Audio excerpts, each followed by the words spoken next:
Hello everyone, today we're going to discuss the sine and the cosine rule. The sine rule and cosine rule work in any triangle, not necessarily right angle, it works in any triangle. So what it says is that the sine of the angle alpha over the side opposite to it, which is side A, is equal to sine of beta over side B opposite to beta, and equal to sine of gamma opposite to C over C. Here in reality there are three equations written. This equals that is one equation, this equals that another equation, and this equals that another equation, so three equations. The cosine rule, what it says is that this side squared is equal to this side squared plus this side squared minus 2 times this times that cosine of alpha. Pay attention that the angle alpha is opposite to the side A. Similarly, the angle beta is opposite to the side B, and similarly, the angle gamma is opposite to the side C.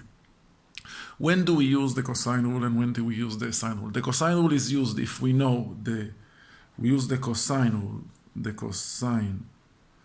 rule, because the cosine rule is this where the cosine appears. We use it in two cases. One, if all the sides are known,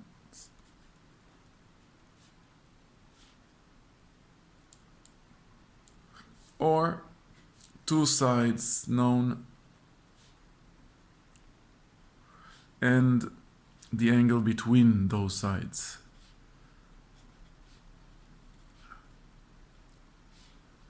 Between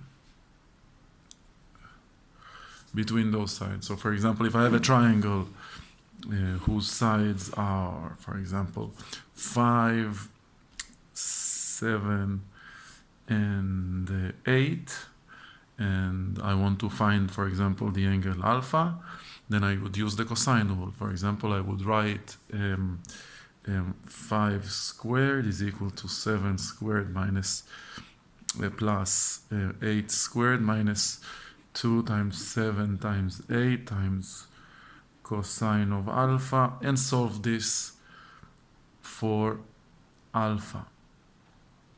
Or if I have another triangle in which I know, for example, that this angle is 20 degrees, and I know this side is 3 and this side is 7, and I would like to find this side, I'll call it A, then I would use the cosine rule. Why? Because I have no two sides and the angle between them.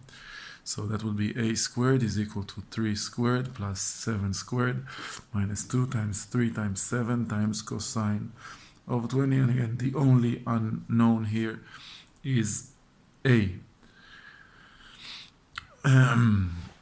In all other cases, the sine rule can be used. So for example, if I have a triangle in which I know that this angle is 20, this side is 7, and this side is 3, now I don't use the cosine rule because I know two sides, but the angle is not between them, therefore I'm going to use the sine rule. So for example, let's say I want to find this angle, let's call it beta, then I will write sine of 20 over 3 is equal to sine of beta over 7. As you can see, the only unknown here is beta.